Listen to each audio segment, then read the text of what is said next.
ጤና ይስጥልኝ ቅዱሳን፣ እንደምን ሰነበታችሁ? በጌታ በኢየሱስ ክርስቶስ ስም ሰላም እያልኳችሁ የዛሬውን ዲቮሽናል መልእክት ጀምራለሁኝ። ባለፈው ሳምንት ከኢያሱ መጽሐፍ ጀምረን ነበረ። ዛሬም ከዛው ሀሳብ ላይ የምንቀጥለው ይሆናል። በተለይ ከቁጥር 5 ጀምሮ እስከ ቁጥር 9 ያለውን ላነበው ወዳለሁኝ።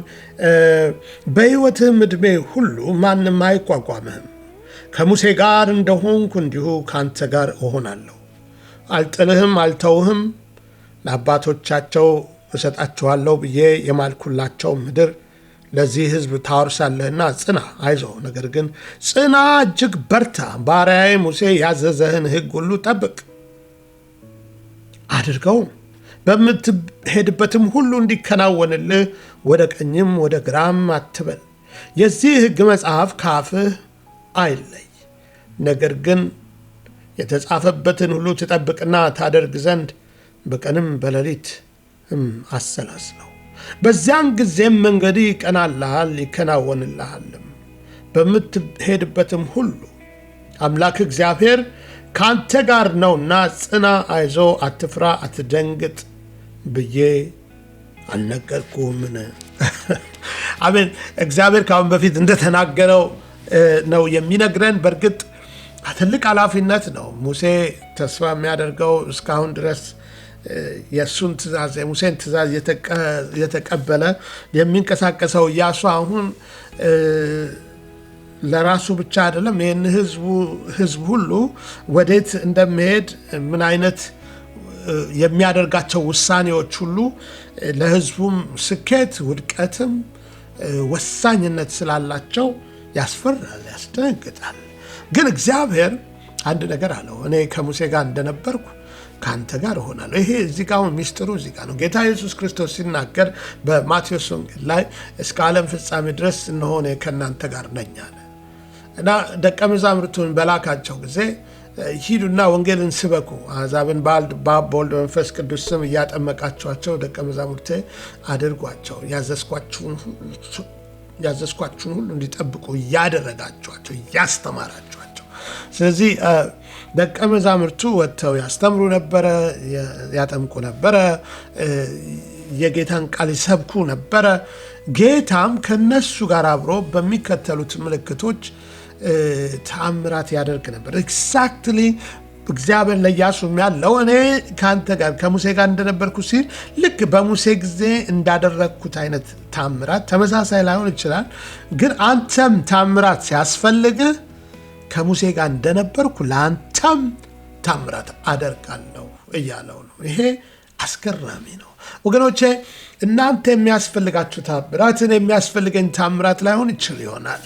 እናንተ አሁን የሚያስፈልጋችሁ የእግዚአብሔር ጣልቃ ገብነት በዛን ዘመን የነበሩ ሰዎች ያስፈልጋቸው አይነት ላይሆን ይችል ይሆናል። ግን የትኛውም አይነት ይሁን እግዚአብሔር ግን እንደዚህ ብሏል፣ ከአንተ ጋር እሆናለሁ። እስቲ ከኔ ጋር ይሆናል አለ ብለን እናውጅ፣ እንጩህ። ሃሌሉያ፣ ክብር ለኢየሱስ ይሁን። አንዳንድ ጊዜ ብንጮህም ምንም አይደለም። ከዛ በኋላ እግዚአብሔር ምን አለው? በርታ፣ አይዞ። ይሄ ስትሮንግ መሆን፣ ቢ ስትሮንግ። ምክንያቱም ዊክ በምንሆንበት ጊዜ ነው ጠላት በቀላሉ አታክ የሚያደርገን። ስለዚህ ብርቱ መሆን በጌታና በኃይሉ ችሎት የበረታችሁ ሁኑ አለን ቃሉ ኤፌሶን ምዕራፍ 6 ላይ ቁጥር 10 ብርቱ የምንሆነው በጌታና በኃይሉ ችሎት የበረታችሁ ሁኑ።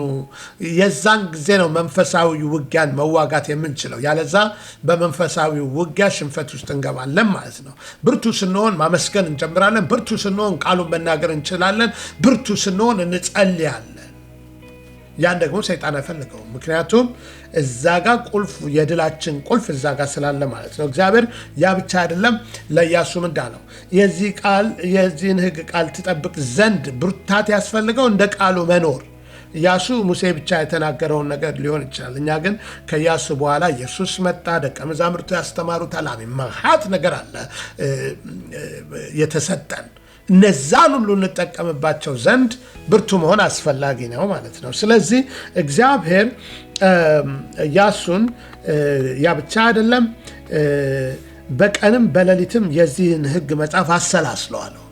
ይሄ የማይንድ ጉዳይ በቃ የምታሰላስሉት ሌትና ቀን ችግራችሁን፣ በሽታችሁን፣ የተለያየ በቃ አይሆንም የተባለው ይሆናል የተባለው ብዙ ኔጌቲቭ ነገሮች አሉ በዚህ ዓለም ላይ እና ከዛ ወጣ ብላችሁ የእግዚአብሔርን ቃል ስትተኙ እግዚአብሔር እረኛዬ ነው የሚያሳጣኝም እሱን እያሰብን ስንተኛ ሰላም በቃ እንትኑን ረስታችሁት ማለት ነው። እሺ ነገሩን ሁሉ ረስቸው በቃ አምላኬን እያሰብኩ ቃሉን ይዞኝ እንሄዳለን። እዛ ውስጥ ያ መፍትሄ ነው በራሱ። ከዛ አገኛ ያ የራስ ቁር እንደማድረግ ማለት ነው። ራሳችሁን አታክ በሐሳባችሁ አታክ አትደረጉ። የዛን ጊዜ ደግሞ አፋችን የእግዚአብሔርን ቃል ይናገራል። አእምሮአችን ሲሞላ የዚህ ሕግ መጽሐፍ ካፋ ይለያል እና ሁልጊዜ ቃሉን መናገር በቃ ቷ ብሎ የሚወጣው ካፋችን ችግሩን ስናይ ቃሉን በሽታውን ፊሊንጉ ሲመጣ ምኑ ሲመጣ ሐኪሙ እንደዛ ሲል በመገረፉ ቁስል ተፈውሻለሁ፣ ፈዋሽው አምላኬ ከኔ ጋራ ነው። ሃሌሉያ። ልክ እንደዛ ብለን ስናውጅ ስንናገር ቃሉ ሲወጣል ይሄ በቃ ይሄ ያሰላሰልነው ቃል ሲወጣ ከውስጣችን ጨለማውን ይገፋልናል፣ ብርታት ይሆነናል። ስለዚህ እግዚአብሔር ስለዚህ አለው ይሄ ቃል ካፋ አይለይ በቀንም በሌሊትም የዛን ጊዜ መንገድ ይቀናልሃል፣ የዛን ጊዜ መንገድ ይቀናልሃል፣ ይከናወንልሃል። መንገድን የሚያቀና የሚያቃና የእግዚአብሔር ቃል ክብር ለኢየሱስ ይሁን። ስለዚህ በዚህ አሁን ባለንበት በዚህ ወቅት የሚያስፈልገን ነገር ይሄ የእግዚአብሔር ቃል ነው ማለት ነው። ወገኖቼ አሁንም ወደ ቃሉ እንድትመለሱ አበረታታችኋለሁ።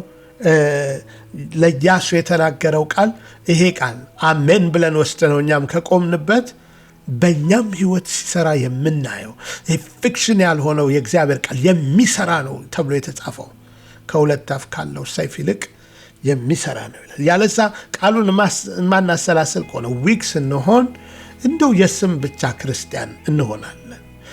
በራእይ መጽሐፍ ላይ እንደምስም አላህ ነው ግን ሞታል አለ።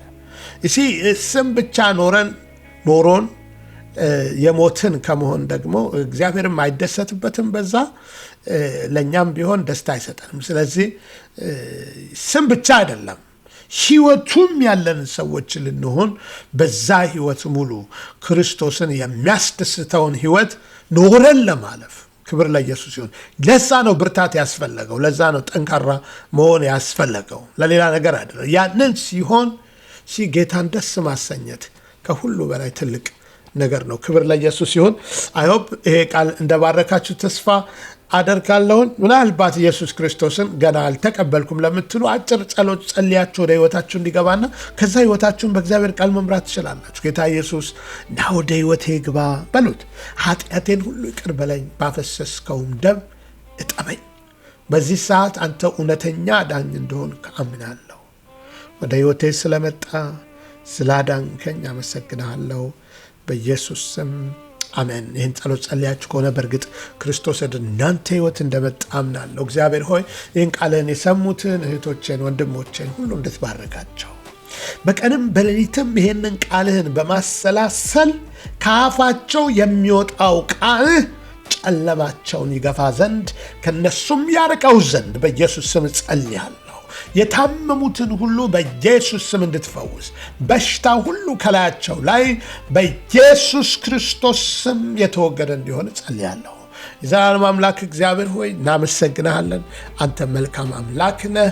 እነሆ ጌታ ልጆቻቸውን ባርክ፣ የሚሰሩትን ስራ ባርክ፣ በህይወታቸው አስደናቂ ነገር ታደርግ ዘንድ ጸልያለሁ። መልካም ሳምንት ለእያንዳንዱ ሰው እንድትሰጥ ጸልያለሁ። ክብር ሁሉ ላንተ ይሁን በጌታ በኢየሱስ ክርስቶስ ስም አሜን። እግዚአብሔር ይባርካችሁ። መልካም ሳምንትን እየተመኘሁላችሁ በተለይ ደግሞ ይሄንን ቻናል ሰብስክራይብ ላይክ አላረጋችሁ ከሆነ ሰብስክራይብ በማድረግ ሜሴጁንም ላይክ ሼር በማድረግ አብራችሁ ወንጌል ትሰሩ ዘንድ አበረታታችኋለሁ። ይሄንን አገልግሎት በጸሎት በገንዘባችሁ የምትደግፉ ሁሉ ደግሞ እግዚአብሔር አብዝቶ ይባርካችሁ ዘንድ ጸልያለሁ። መልካም ቀን፣ መልካም ሳምንት። ደህና ቆዩኝ።